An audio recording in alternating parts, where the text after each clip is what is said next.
our first panelist. She is a true visionary in the wellness space, from spa and Hammond to salon and fitness. She has built a trusted sanctuary driven by driven by passion and innovation. Please join me in welcoming the CEO of Barazai Spa and Wellness, Linda Edozie. Please, the round of applause should be heavy. Thank you very much. Thank you so much. So, our second panelist, she is the CEO of Base Coat Nail Salon. She is she is a visionaire and beauty, and she is a visionaire in beauty and business. She leads one of Lagos' most stylish nail salons, called Base Coat, and is known for its sophistication and impeccable service. Please join me as we welcome on stage the beautiful Naya Kalu. Thank you so much. So, next, we have someone who has made textured hair, textured hair just more than a service. She has built a salon that is a destination for healthy, beautiful, and innovative, and more impeccable style. Please join me as we welcome the CEO and founder of Hello Texture Beauty Bar, Joy Obi. Oh, thank you so much.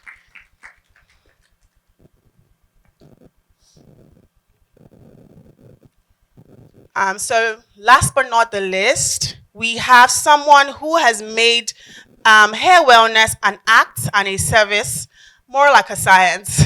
She leads Tresses Lagos, a trichology spa salon known for transforming scalp and styling with personalized treatment. Please join me in welcoming Coin Sola Vera to the stage with a round of applause. Thank you. Thank you, Coin Sola. Okay, thank you. So please, this is going to be an amazing session. These are people that have been doing the businesses for 10, 15, close to 20 years. They have so much knowledge to pass on to us. So please get ready to learn. Please bring your pencils and papers to jot things down. Also, your questions, please do well to jot them down. During the course of the session, we will be taking questions. Thank you very much as we listen. Awesome. Thank you so much. All right. So we'll get to it since we've already done the intros. Hi, everybody. Thank you for responding to my DMs and to my calls and my messages. I appreciate it. So starting out, right? So I want to ask this to Joy. What's been your biggest challenge in your first year? Okay, good morning, everyone. Like Lyle said, my name is Joy. So I think my biggest challenge this year would be operational issues. I know that's probably what a lot of business owners face in Lagos, but it's hard to transition when you move from a country that has stable lights, water, and then you come to a place like Lagos or Nigeria, in fact, everywhere in Nigeria, and you have to kind of navigate the generator issues, the light issues, the water issues. I'm not used to that. So that was kind of like a culture shock for me. And I had to kind of create plan A's, plan B's, plan C's. So I think that's really been a big challenge for us because we have this beautiful storefront, but sometimes we walk into the salon and we're like, wait, do we have water today? Are we gonna have light today? And it sounds funny, and I know that everyone goes through it, but it really affected our bottom line. You know, we had clients who didn't come back. That's revenue lost. So I think that would be our biggest operational issue to date. And then just for context, you've been in business for a year, right? Yes, we opened last October the 27th, so this month will make it 1 year. Congrats. Okay. All right. And then for either Koi or Linda, what was when you look back, your first 5 years, what were some of your biggest challenges in the early days, and has it changed now? Yeah, you can go.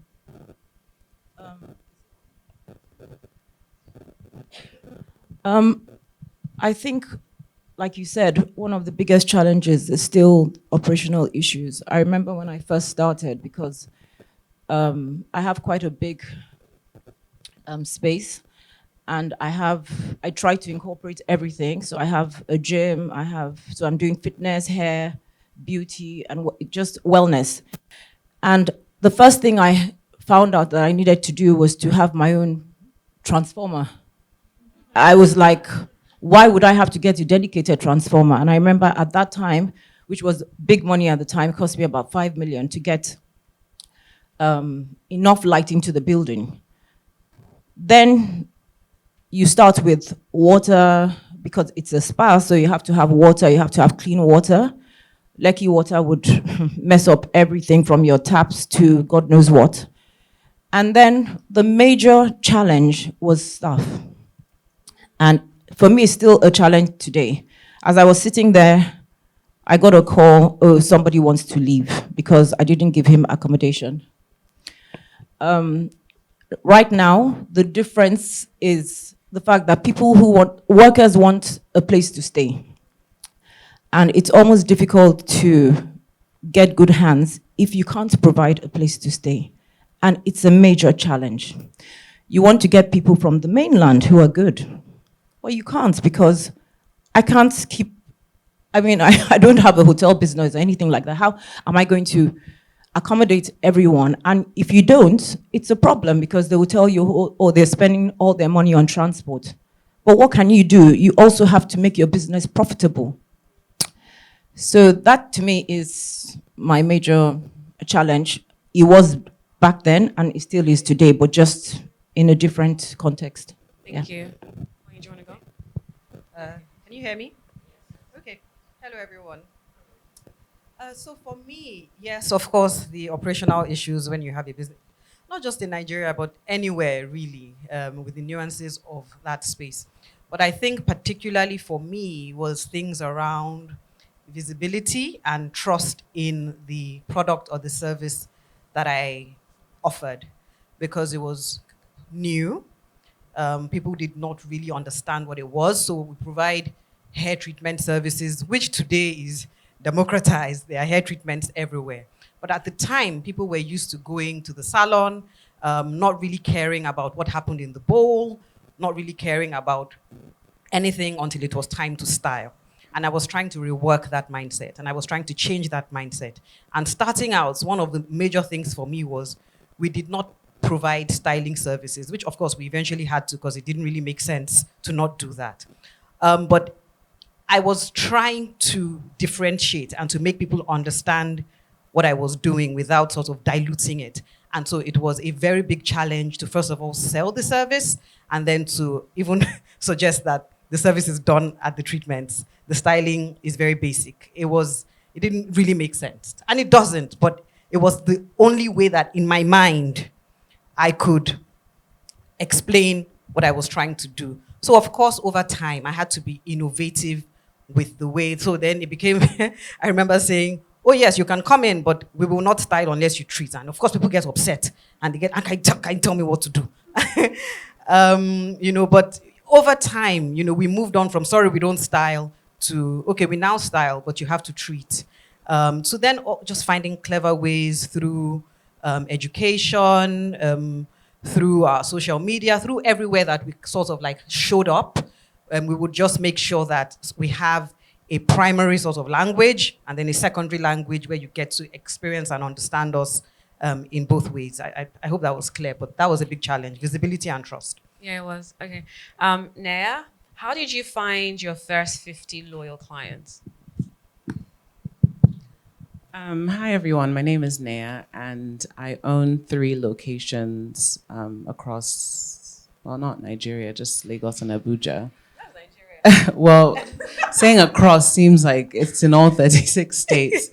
How did I really leveraged on word of mouth. I think that has really been my thing.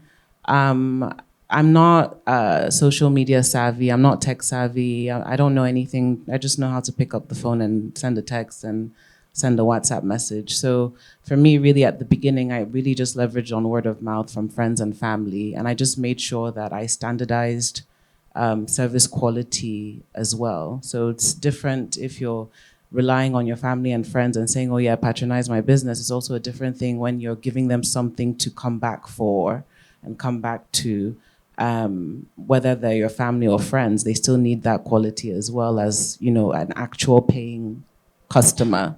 So leverage on word of mouth. Awesome. And then how did you then keep those same clients and maybe like this, their daughters or their dads or their moms coming back again? Honestly, I worked in the bank before I opened Base Code, and KYC is a real thing. It's not a joke. Knowing your customer is very real. And so if I have someone that comes in, like myself, for instance, I own 3 nail salons, but I'm the girl that would always choose nude. I'm the girl that would always choose white toes. I don't care what day it is. I don't care what the season is, just nude and white toes. And so knowing your customer, and I think that I've made or gone, the extra mile to train my team to also be personable and sort of intimate. Just don't leave it there. Ask about their dog. Ask about their grandma. Remember what they ate last time. And some of my staff actually go overboard by using their own money to go and get, shawarma or a snack that the client might want that we don't have, or make them feel comfortable. And also, I'm using the word recycling loosely here, but recycling the booking options. So it's the same thing when the customer comes, me for instance, you have all shades of nude waiting for them. You have maybe a red at the end to entice them. You know how hot they like their tea. Those sort of things can leave a lasting impression on someone. So yeah. Awesome. Okay, and Joy, how did you find your first 50 clients, especially since you're a year in? Yeah. How did you find your first 50? So for me, it was creating a niche and being an authority. I found that kind of worked really well for us because instead of just being a regular salon where people can come and just maybe style their hair, we became a salon where we were kind of consultation focused. So people knew that if they booked an appointment at Hello Texture, they knew what they were getting. They knew that we were going to consult with them. They knew that we were going to care about their hair. So we kind of established ourselves as a figure in that space. And then I made sure that I trained my staff. So if I wasn't there, they can follow up after instead of waiting for me to, because I can't be there all the time. So if Joy is not there, then I have 6 other staff members that can do exactly the same thing that I can do. And I think a second thing to me, which is personal to me, is customer service. We're super accessible to our clients. And when I mean super accessible, I mean, if you send us an Instagram, like my staff know, within 5 minutes, you're getting a reply.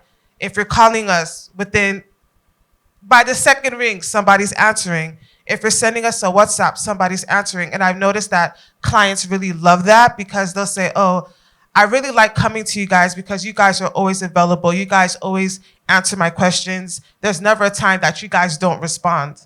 So I think that was really important because it kind of builds customer loyalty and trust to know that no matter what happens, even though like sometimes, even the bad days when we have complaints, they know that we're still going to go ahead and fix that. So I think that kind of helped with getting retention and getting people to stay in the salon. Thank you for that. So just to piggyback off of something that you said that you made yourself an authority. And I'm just really curious, how are you able to do that in a year? Like just to establish yourself as Hello Texture, where people come to you for specific things. And I'm asking because I know when I first drove past your salon for the first time, I'm like, oh, this looks like a very nice place. I wonder what they do here. And then eventually I met you and all of that. So like how are you able to get people to know you and trust you in a year? Okay, so besides advertising, I think advertising and marketing works, but it's advertising and marketing the right way.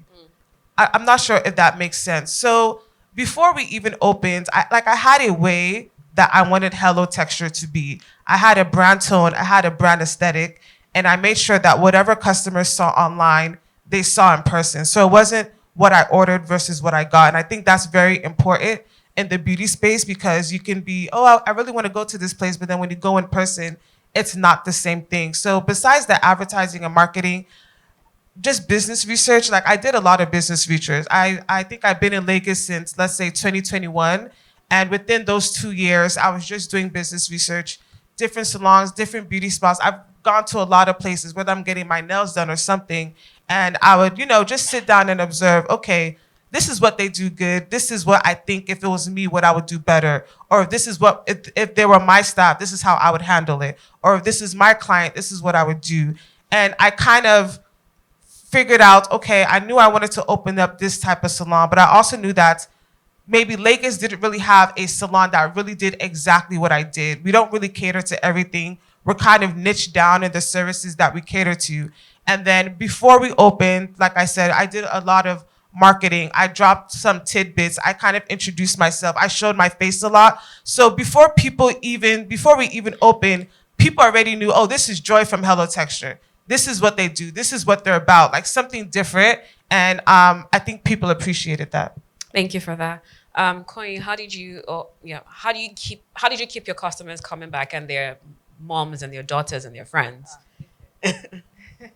Interesting, because I actually had this conversation with a Gen Z client that I have that's been with me from when she was a teenager. But let me answer your first question. So I think one of the major things would be consistency in the service delivery. You feeling like every time you come in, and so just standardizing things really. Just making sure you have a consistent experience across board all the time, and even with the staff in the room. So we try to make sure, for example, doesn't matter if you have a different technician at your next visit, the way your hair is washed, you would feel like it was the person who washed your hair the last time. So we all kind of wash hair the same way. We all kind of, detangle the same way, the sectioning, everything. So that consistency where you just kind of forget about any nervousness you might have. So that, and also things around, so for example, this client I was talking about, she's been coming to us since she was maybe 14. And I remember when she was turning 18, she used to say to me, I would never pay adult price in your salon, never. Her name is Moxie, Moxie Giwa. I would never pay adult price in your salon. And then she went off to uni and she came back and I was sitting beside her a couple of days ago. And I actually asked her, I said, why do you still come here? You've gone to school, you've come back, your friends are going everywhere, experimenting, ponytail here today, that other thing tomorrow, braids, I'm sure you've dipped and come back. She was like, no, I've only ever been to one other place and I'm not going back there anymore. And I asked her, why? And she was like, well, you have sacred. I was like, interesting. She gave me a pointer that I didn't even realize that I had. I was like, oh, so I did something trendy and you just felt like I'm not going anywhere anymore. And then I thought back. So sometimes, it's even just in retrospect, you might not even really know what you are doing, but so long as you just have the intention to do, to be customer-centric. Because at the time, people would just come and be like, oh, have you heard of Sacred? Do you have the Sacred drops? I was like, what is it? Okay, let me buy the Sacred and offer the Sacred and see how that goes. And she was like, yeah. So that's why I come back here. So sometimes even just, or there's a popular brush on TikTok. And I'm like, okay, let's get 24 of those brushes in. Let's see what happens. Yeah. Like sometimes that's how I keep the Gen Z there. Because they might have this impression that, after my mom goes, oh, hair loss, I don't have hair loss. But I'm like, well, I have your Sacred drops and I have your brush, so. So speaking about trends, and this is such a lovely segue because that's my next question is, how do you decide, and this is for everybody really, how do you guys decide what trends to jump on and what trends not to jump on? Okay, so it has to be science driven. It can't just be trend for trend's sake for me. I'm like, so for example, with the Sacred, I tried it on my hair first and I really did like it. With the brush as well, I just tried to understand what's this brush about. So it must just always make sense, not just jumping on trends for trend's sake, I would say for me. I think for me, it has to match the brand.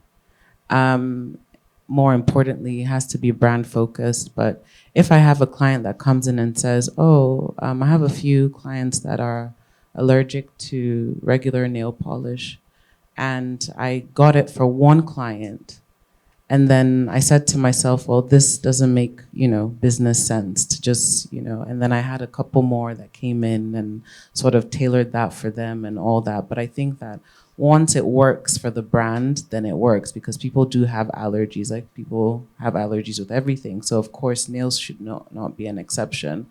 So, but I think the most important thing for me, it has to be brand identifying first before, trend. I don't usually follow the trend. Yeah. Trendsetter, okay. Yes. So for me, it's been 16 years in the business. So yeah. So it's, as Lio knows, I'm not tech savvy at all. I think I read a lot and I go online a lot. And I also have a daughter who is almost 21. So once something is on, she tells me, "Oh, Mommy, you're still doing this type of thing in this place." That sort of thing. So she's constantly pushing me, constantly showing me new trends. But at the same time, I don't want to lose my identity as well. So even though something is trendy, I have to, and I'm also been a while in the business, so I can't just jump on any little trend. And I'm also 55, so I can't just change my personality, very easily. But yeah, regardless, you have to keep in touch with what's happening out there, but not lose sight of who you are, your brand, and what you really want to be identified as with. So I think just finding the right balance. Yeah. Do you want to go? So for me, I don't, kind of similar to what all the ladies said. For me, it has to fit into my brand ethos. And if there's a trend, or I'm noticing that if it's something that maybe a lot of clients are requesting, normally I'll either do probably one of two things: get educated about it and then do the training on it. And then also it has to make business sense. If I'm hopping on a trend, and yes, it may get me maybe 20 clients, but at the end of the day, the numbers don't make sense, I'm probably not going to offer it. If it doesn't align with my customers' health, like if they want me to offer something and I don't think it's great, like, I don't know how I would say it doesn't fit into the healthy hair regimen that we've created, I'm not going to offer it. There are some trends that I've jumped on and that we've established and we've created in the salon, and they've made business sense, and they've also made sense to the client. So it's really more so making sure that it matches the brand's aesthetic, and it's a smart business move as well. Yeah. Okay. Thank you for that. To Linda specifically, how do you avoid being seen as old-fashioned? Like, so obviously it makes sense not to jump on every trend, because you can't, you shouldn't. But then how do you, with being around for 16 years, how do you not be seen as old-fashioned? Yes, so I always employ younger people. Even my manager is always younger than me. I don't want her bringing exactly what I'm bringing to the table, so that I can leave her to do what young people do. Like I said, as a person anyway, I feel like, even me in my personal life, I try to be trendy. So I think old-fashioned isn't bad, totally, because I have clients and I always believe that, how do I judge, or how do I determine if I am successful or not? I think for me it's by repeat clients. So like we were saying earlier, in 16 years, I have people who were maybe doing their hair at 3, 4. They're now in the UK coming back at Christmas, and I see them there. And it's interesting and very humbling to see them there after all this time. And it's because I believe they were tried and tested. And they come back, they see we make sure that if it's braids, a lot of the children love braids and things. We try to keep our styles current. There's nothing you cannot get from the internet these days.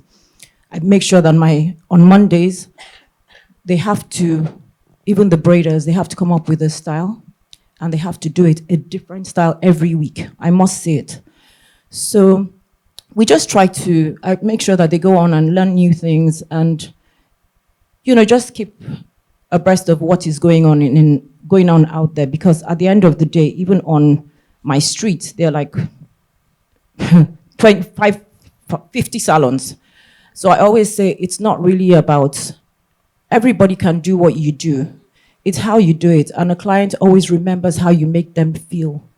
So I think for me, that's the most important thing that I try to imbibe in my staff, that it's really about how you make them feel. They would never forget that. They might forget what you do, but they will never forget how you made them feel. Awesome, thank you.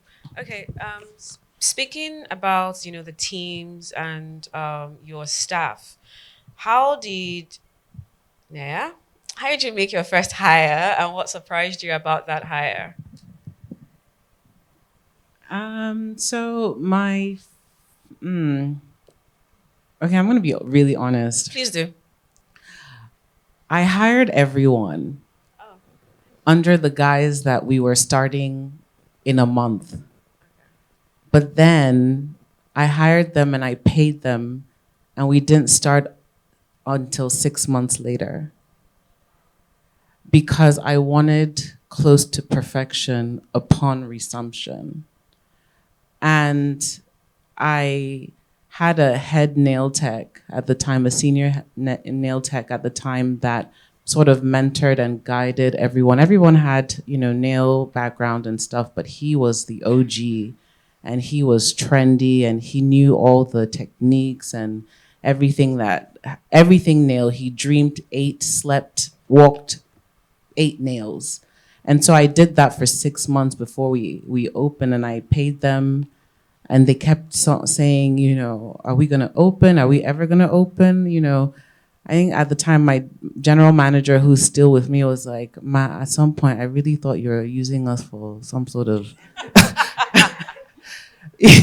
because how are you just keeping us here, paying us? But honestly, to answer your question, that's all I did. I just made sure every single day I was there with them. And was it perfect for you? It was. Okay. It was. Now it's a bit iffy because, staff come and go, but it was perfect. It was. Okay. Connie, do you want to go?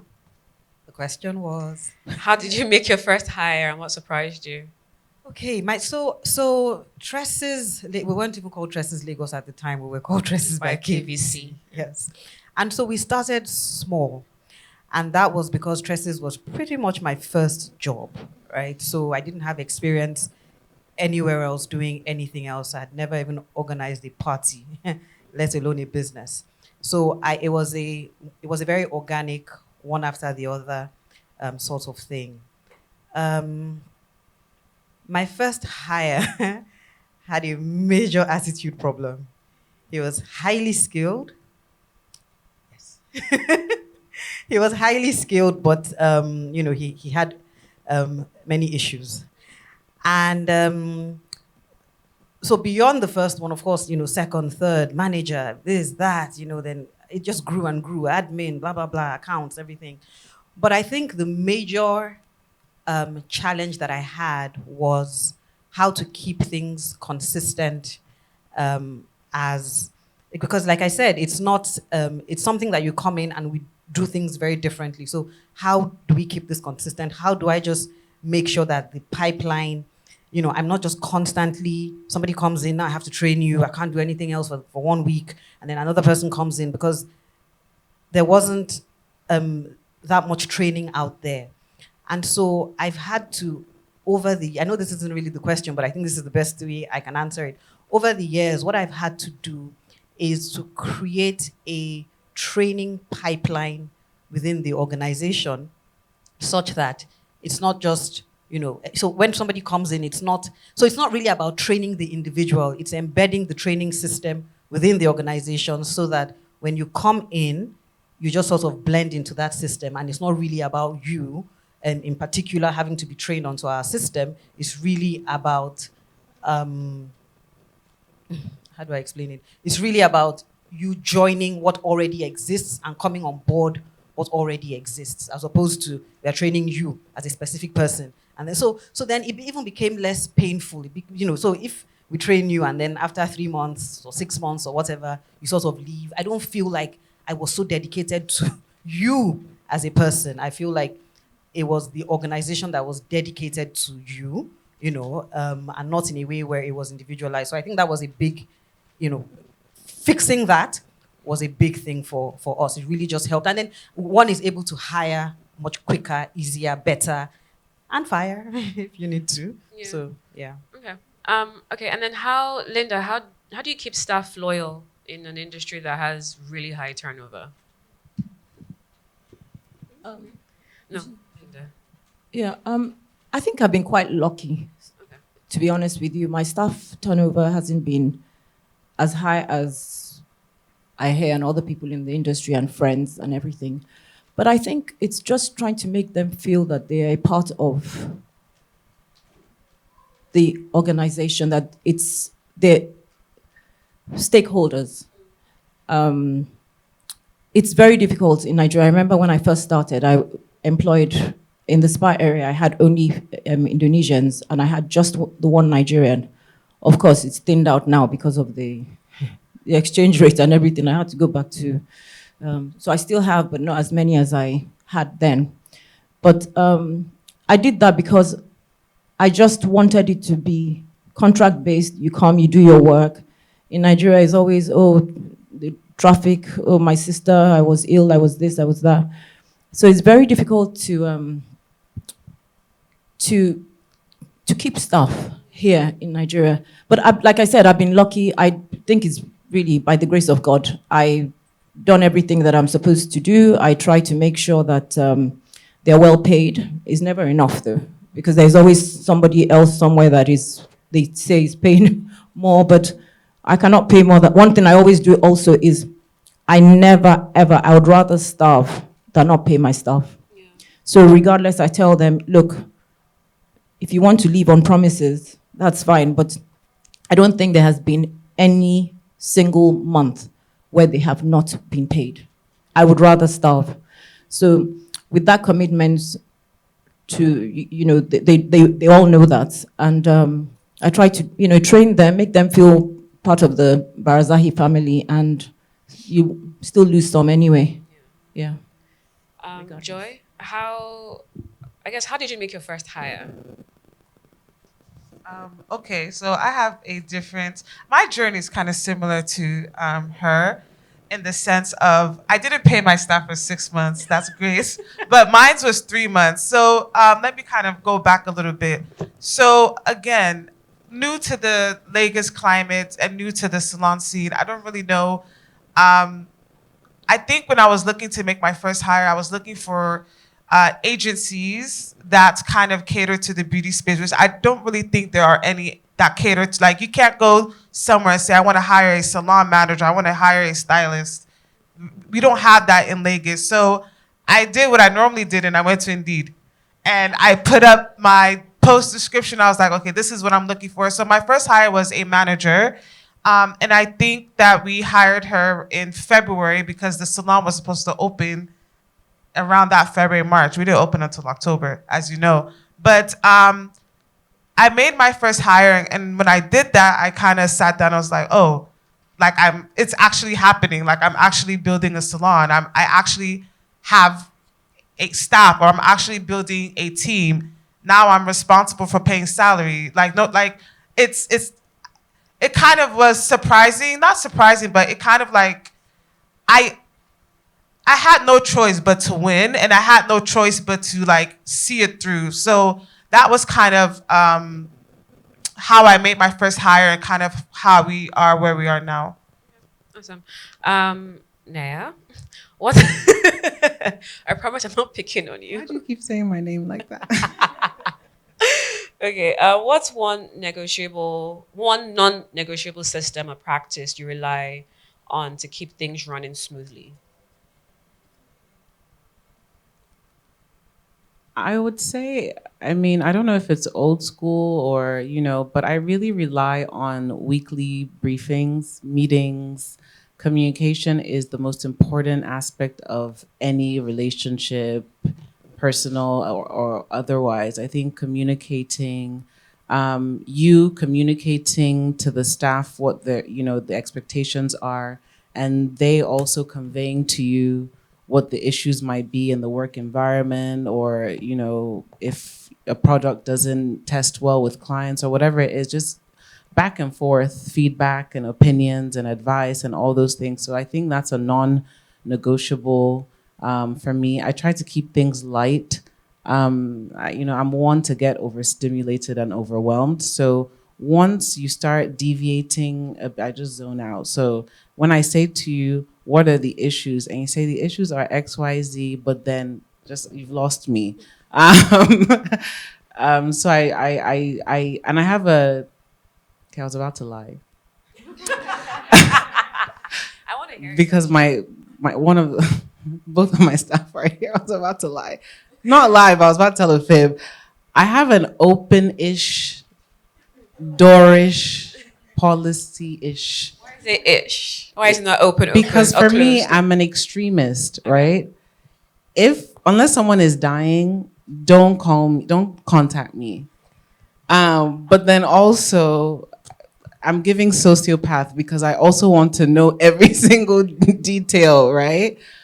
So they can reach me. Everyone can reach me. The cleaner, my I'm reachable, right? But then I sieve. And according to how important the thing is. So, I mean, again, communication is what I'm trying to say. Yeah. That makes sense. Okay, Joy, what about you? What's one non-negotiable system or practice? Okay, so similar to what she said, for me, it's really having a effective front desk. I don't think I'm a perfectionist, but Really? so it's hard for me to let go of control, especially when it comes to staff and trusting staff. So also, I personally work, so I can't always be in the salon all the time.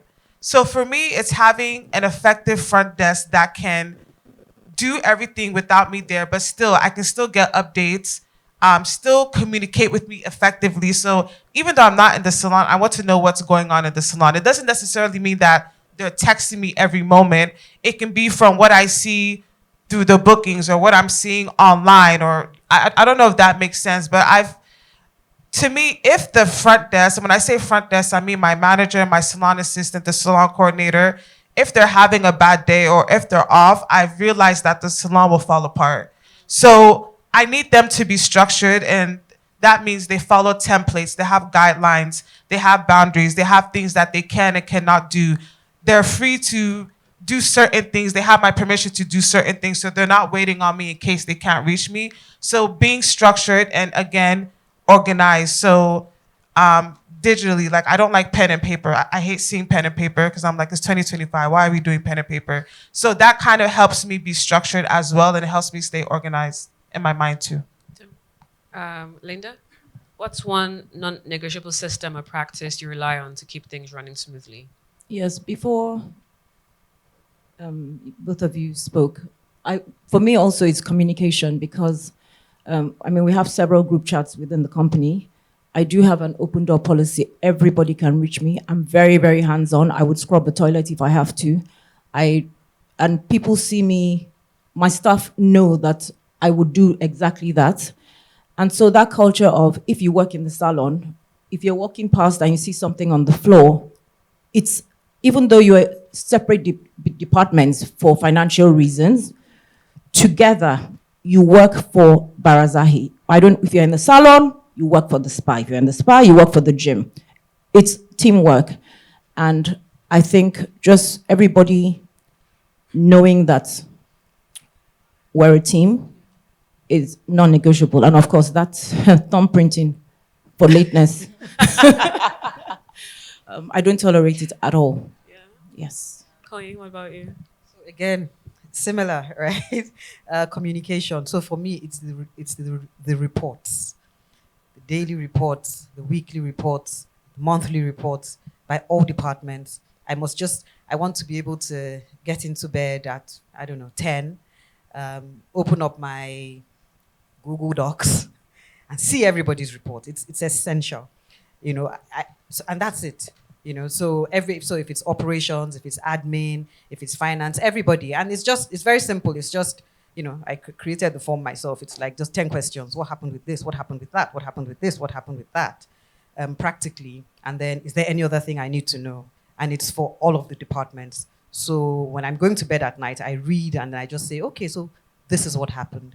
And then of course with like the booking apps and whatnot, you just open it up. Oh, who came in today? It's just very simple. It's like a 10-minute thing I do every night. Who came in? What did they do? How much money? Does the money add up? Does it make sense? And that's it. And it just really helps. And so I find that I'm not, you know how it is with the operational issues, the generator, the water, the this, the that, or, you give 10 instructions a day to 5 different people. And then you don't want to keep on wondering, have you done this? Have you done that? So even just like project management softwares, like, everybody's task in one place, sort of like separate, the different departments. And so it's just, I can go in there and communicate, and I don't need to call you to ask you if something has been done. When it's been done, you check it out as a task that has been done. And so I know that it's been done. I don't need to keep asking you. And if it hasn't been done, I check it hasn't been done. Then I know that if I go to the report, you would have told me. So I don't even need to talk to you for the next whatever. If you've done what you need to do on the software, I should know what's happening. Yeah. Yeah. Okay, thank you. I have 3 more questions, and then we'll open it up for the audience for Q&A. Okay, Linda. Trying to figure out which one I want to ask you. Okay, can you share one failure or setback that nearly broke your business and what you learned from it? I think my issue has been trust. Last year I went through quite a bad time. I think, trust with my accountant. And my accountant of 8 years really, really messed up. And I think that broke me. It really affected my business a lot. And I think what I would say is, I realized that regardless of how good they are, your staff, you have to be constantly on top of things. I think I let go. After 16 years, I just thought, well, I'm not going to be really, surely I should be able to leave this part of the business. I'm not finances, obviously. I mean, it was financial, but I have auditors and everything. But just to be able to delegate and leave things, you can only delegate to an extent. You have to, it's taught me that regardless of where I am or what stage I feel that I've reached, you must go in. You have to look deeper, because even when you have a manager, there's just certain things that would just be happening, and you're thinking, well, this is not, how did it get here? Because maybe you have certain rules and things that you've been following for many years, and you just assume that it's happening. And then for some reason, you just find out and you think, when did it change? Because you're so interested in the bigger things that are going to bring in money, but you forget, you really forget that when you go back in, you realize that, no, you're not as good to go as you thought. So that taught me to always come back and really go round. Like I go in, I have, even when it comes to massages, I get high on my own supply, but I do that because I want to look at the ceiling and check, oh, is there a cobweb? I want to experience things, because you can walk into a room and think, oh, it looks nice, it's smelling fresh, but you don't really know. Sometimes they go in, maybe they wouldn't use a towel or so, and you wouldn't know unless you try, unless you actually, exactly. So I think it just made me like really be on top of things, be in there, never take anything for granted that is going on. You have to keep on top of things, yes. Sorry, just to piggyback off of what Miss Linda, I have to put some respect on your name, said is, for me, I really focused on over-investing in equipment and salon interior before I even made any money, right? And again, like I said before, I worked in a bank. So if you're ever familiar with capital expenditure, operational expenditure, those things are very focused. And I had to learn how to phase my CapEx in order to get and focus on my return on investments, right?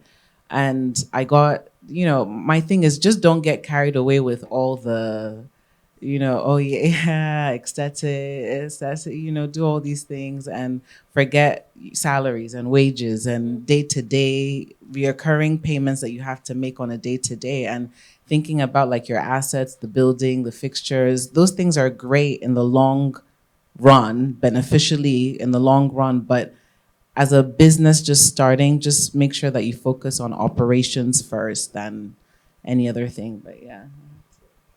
Coin, do you want to go?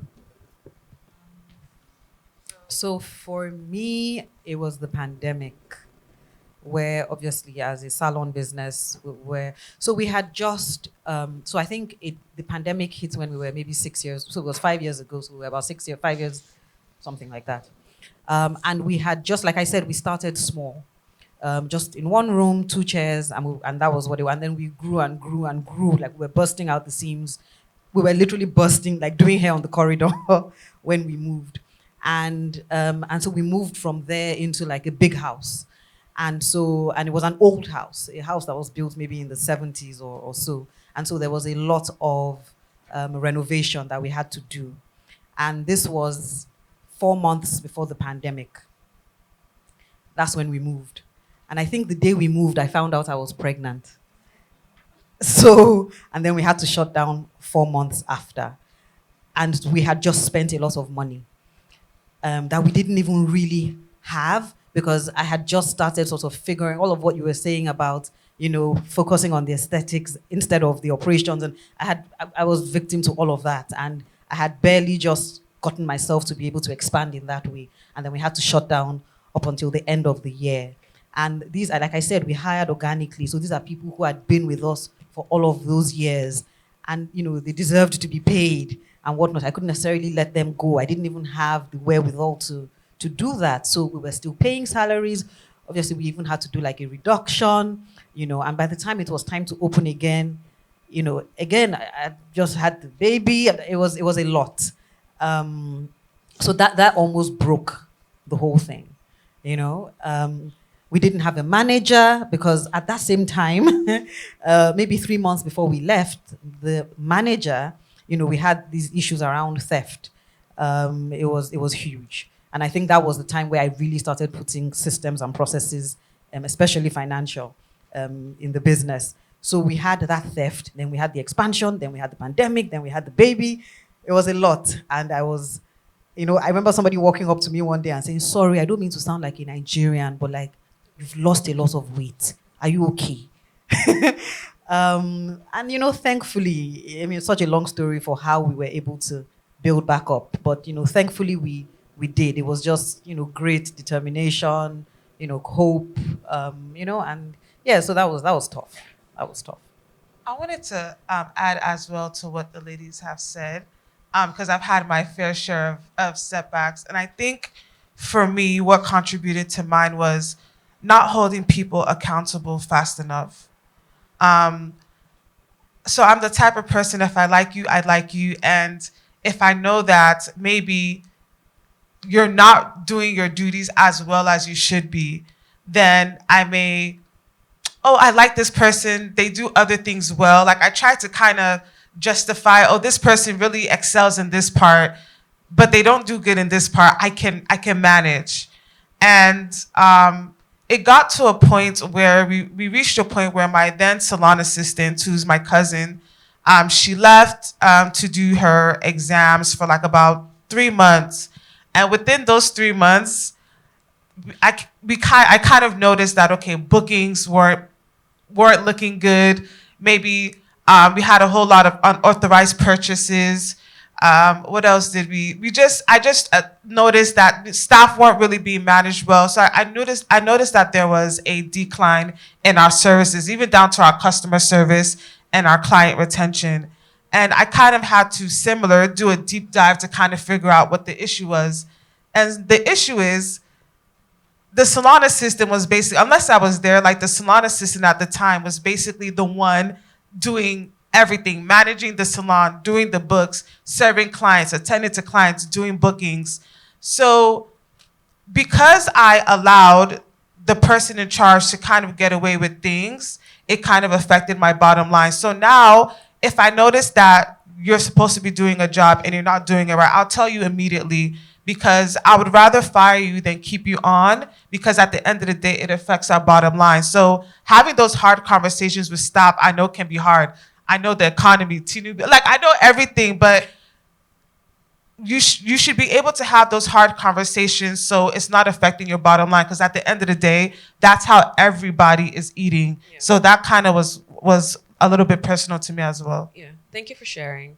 Okay, so I know I said 3 more questions, but I lied. Well, I didn't lie consciously. I just saw more questions that I want to ask. Okay, so this is for Naya and Miss Linda. What's one decision that you regret financially?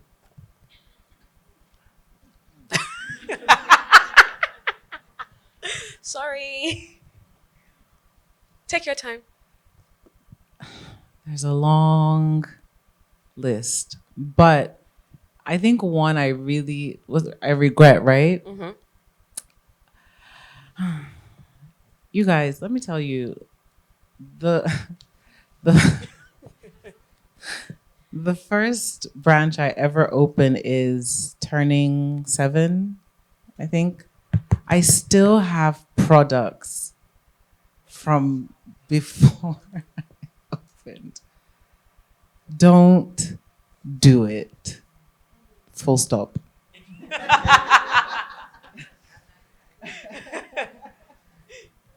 Miss Linda?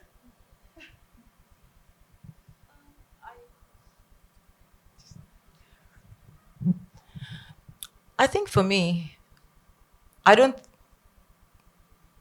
believe that I have really made any major, without sounding, I can't think of any, because I even I've tried to think about it.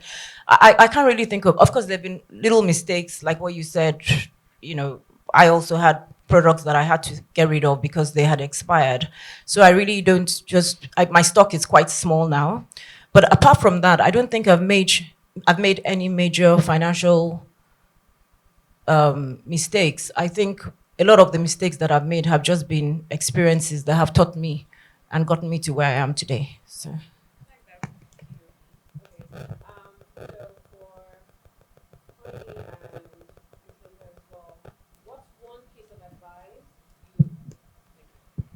What's one piece of advice for someone just starting out today? So, hi, I am starting up my new spa. What would you tell me? I would say you had better be passionate about it, because you would go mad. Behind all the glitz and beauty world, people were suffering, really, really suffering. Honestly, it's you have to be passionate about it. There's so many times that I just come and I think, God, I was in the oil industry for 15 years, and I left because it was my passion. And every day for so many, even sometimes till now, I think, did I really do the right thing? By now, I would have been maybe head of Shell or something like that. And here I am wondering if the bathroom is clean. You start re-examining your life. But at the end of the day, if you're passionate about something, you will get fulfillment. And I think for me now is really about making an impact in the industry, and that is one of the reasons for Beauty in the Motherland anyway. So I think just be passionate about it and you will get there. Yeah, thank you. So again, just riding off what you said in terms of passion, definitely you should be passionate. You have to be passionate about it. If not, sometimes I say, what's the average lifespan of a Nigerian salon when the rent expires? Yeah, because at that point in time, if it's 2 years, 3 years, 5 years, the owner is like, I'm done. I'm not renewing this rent. I'm shutting down. So passion for sure. But I find that, well, at least this was my experience for myself. Within that passion, sometimes you are so passionate that the passion comes even before yourself. The passion comes before your finances. Like everything is about the passion. And so you are making all your decisions, all my decisions, were really passionate decisions instead of rational, sensible, financial decisions. And today, I've been delivered from that. The passion is there, yeah. And it was, I said we were called Tresses by KVC. Now we are called Tresses Lagos. It was literally me separating all of those things was separating myself and my passion. Adesua is here. When I do hair with my hand, I don't collect money personally because I'm doing the passion in the moment. Can I come and do my hair? But Layo, if I don't do the hair, but if I decide today that I'm going to maybe, and it just happens sometimes, I'm just sitting there, I see somebody's hair, I'm like, I want to get my hands in on that hair. and I will just do it. And I do that because I need to stay in touch, even though I'm not on the floor, I'm not operational in that way. But I do it so I can stay in touch, so I can continue to learn and know things. But every other thing is really, because again, if you don't focus on that, your vision, it's about the vision. It's not really about my passion. It's about where we are trying to go with it and not how I feel about it. And so, like you were saying about the money you spend on the aesthetics and things like that, before I would just do it because I want to walk in and I want it to look nice. And if it doesn't look nice, it's bothering me. I had to stop thinking that way. And if something is there and we've gone to the numbers and the numbers suggest that we can't sort that out right now, we're not sorting it out. We wait until the numbers actually make sense. We really try to work with the budget. And that has been an absolute game changer. And so now I'm fine with going to work. I don't feel stressed out about the finances because it's not about how I feel about it. It's about how does this actually play into the vision of where we are trying to go. That's what I would say. All right, thank you for that. Naya, do you want to add anything to that? What's one piece of advice you would give to me if I was starting out my own nail salon?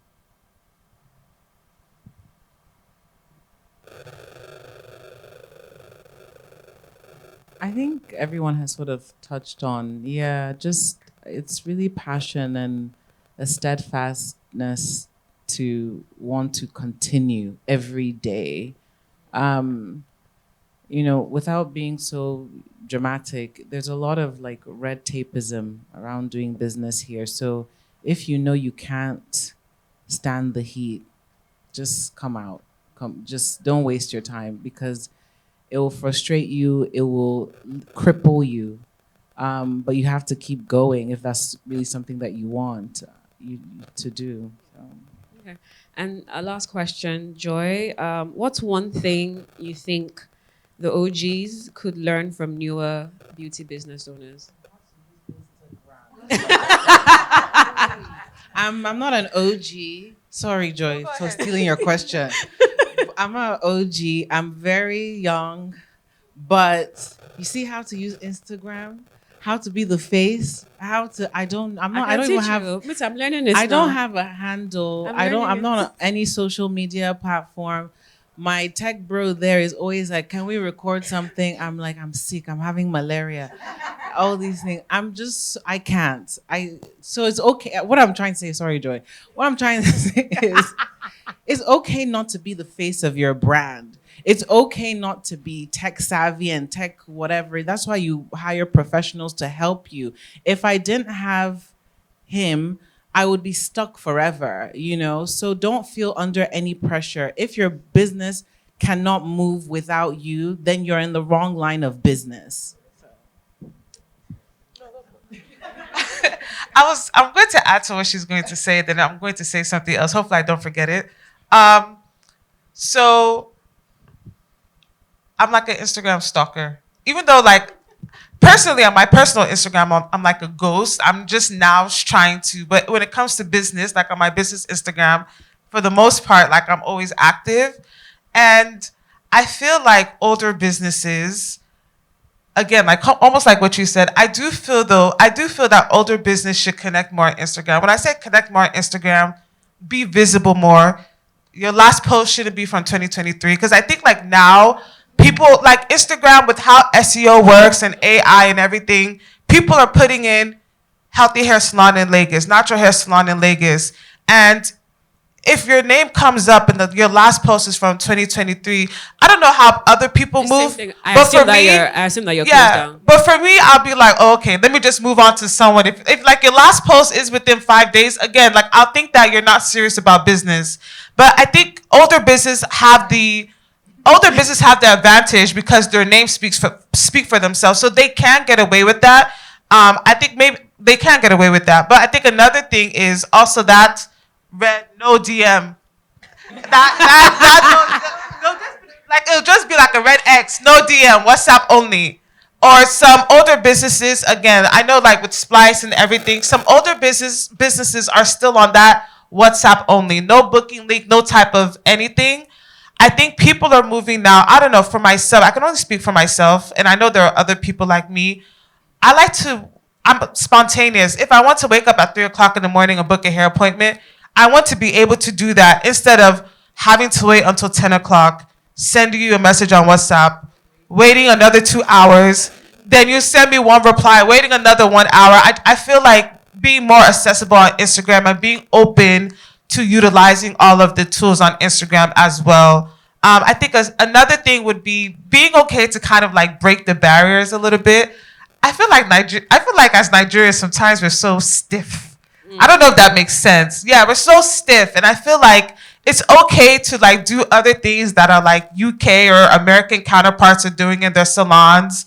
You know, we can do a little bit more content. Maybe not so much where it breaks like your aesthetic and it makes clients feel a certain way, but more in touch with client interactions again on social media as well. Yeah. I mean, I don't think she's saying dance. I don't think we want it to be No, dancing no, on no, social no. media. No.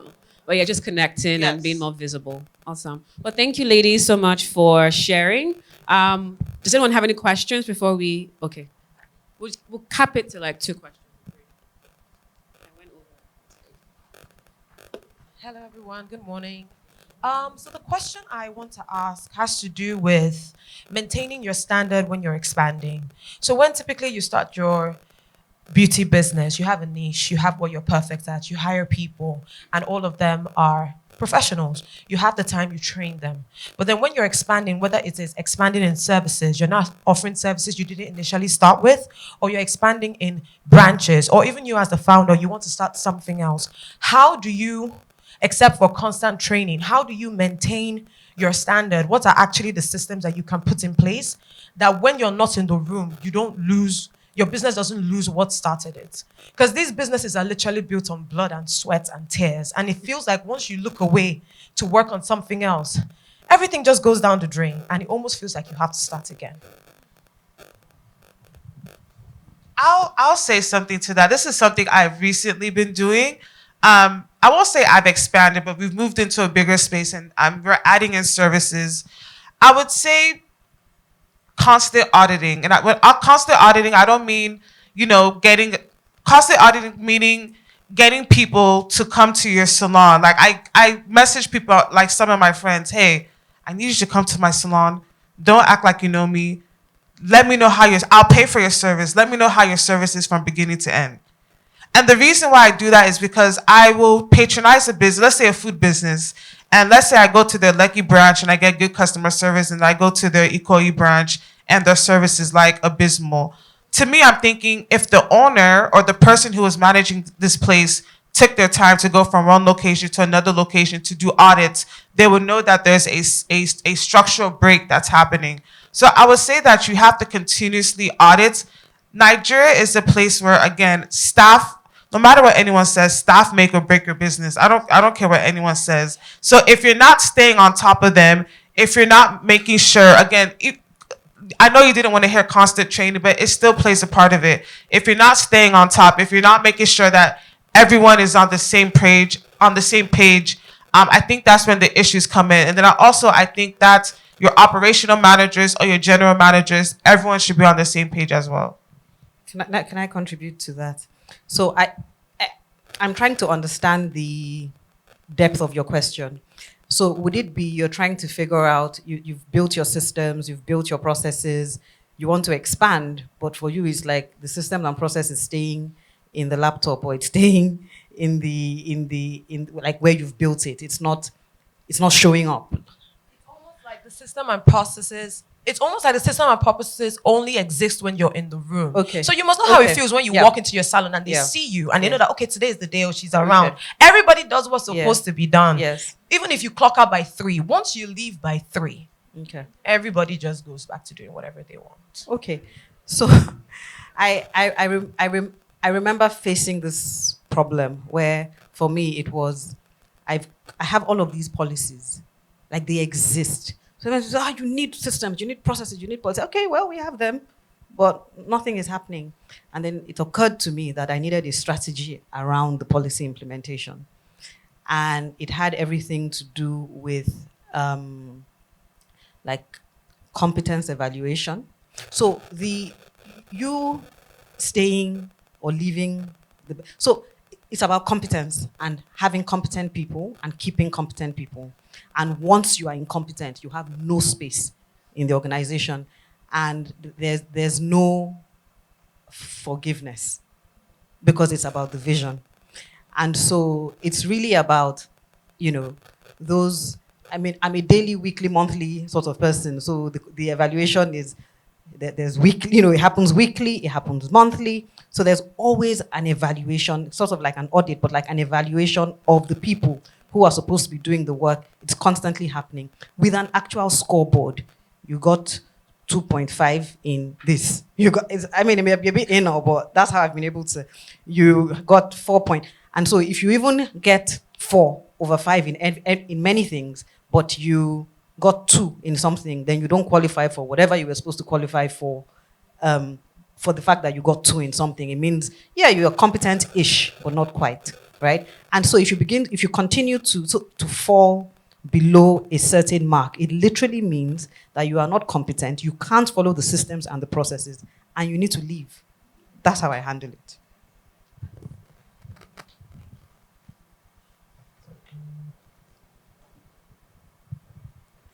Good morning, everybody. My name is Anita, and I am the CEO founder of the Beauty Gallery Group. I would like to contribute to your question and literally just adding to what you've shared, okay? So it is competence, and I'd like to say right from hiring, the human resource management of every business. There's a difference between a talent and an employee. So we all hire, but for someone to not just be an employee and then become a talent, they're doing the right things, right? So they're key performance indicators. I tell my managers typically, if I show up and it's a thing of when your presence is around, that's when things gets done, then I don't have a manager in place. If there's authority in the room, things will happen. If it's not happening, you don't have authority. If you have an operations manager, an ex-manager, supervisor, whatever it is, if you're not there and things halt, it doesn't happen, then you don't have, again, that competent hand in the room. And truth is, as quickly as you hire, don't desperate hire. Like we just say, do not ever hire desperately. There are some things that you must make sure you review during hiring. And when you eventually hire that person, you then KPIs, assessments every week, every month. This is not your typical standardized appraisals. We call them conversational appraisals, right? You have to constantly review. But please, if you see that it's not working as quickly as you hired, you must fire. That is a difficult process in a business, but it's required. Okay? And last but not the least, I would say for everything that you're doing, have systems. We've been talking about systems. We've been talking about structures. We're not flooding it. But you need systems in place. I call it law enforcement. If you're in Nigeria, we complain about a lot of things more than we actually take action. You know what I mean? So I'm not one to micromanage people. So our systems, in a way, the law enforcement of our system is automated in a way that it checks you without any manager being there, right?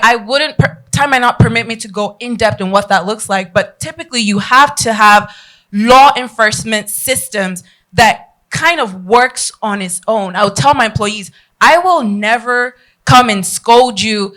You did not do this, da, da, da. We have systems in place that when you do not do it, there are consequences. You just get a prompter, an email, a message. You're always being seen, and they know. And it's a non-negotiable. We're not going to talk about it because during your onboarding and training, that's really the option you get. I say the second time is not. There's no second time final warning. You get a prompter that you know what I mean? So it checks you, and every time it checks you, people just sit up. We don't have time to micromanage, especially when you're trying to build a big team, or more importantly, what you said, expand a business. Yeah. Okay, I hope that helps someone. Thank you. Can I just add 30 seconds to that? It's me, I'm here. I was also going to say, like she said, the hiring is extremely important. Extremely. I remember the last person I hired, Adesu sitting over there sent me an SOS from her desk, like, you've been in that room for 3 hours. Are you safe? And some people are very good at interviewing. And and then they come on board and you're just like, you're even excited before they get there. In fact, one of my aunties told me that you see that person you're excited about. That's always a problem. Don't get too excited. That's true. And so having learned lessons over the years of, doing the interview, the person comes on board. People answer questions like if you ask a basic question that you typically ask in an interview in a beauty business, or you're not in specific rooms, how do you make sure that things are going on in those rooms as they should? And a typical answer would be, I'm very observant. I will just make sure that I observe the thing that, and you're just like, and then it depends on the words the person uses, and then you get tantalized by, oh yeah, she said she was observant, but what I try to test for is depth. Somebody who would say to me, who we're literally interviewing one another, because then you can tell that the person is really thinking. So you would ask a question, that sort of question, and the person would say to you, what is the system here? Like, why would that even happen? Because then the person is thinking, because they're not just trying to answer your question. They're trying to answer your question according to how things may or may not work in your organization. Then you know that, okay, this person is deeper than, and then, yeah, so. Awesome. Thank you, everybody, for being on the panel and answering our questions. And also, thank you to the audience for listening and participating. We're going to go to the last session of the day. It's a masterclass, and I will let our host do the introduction. Thank you.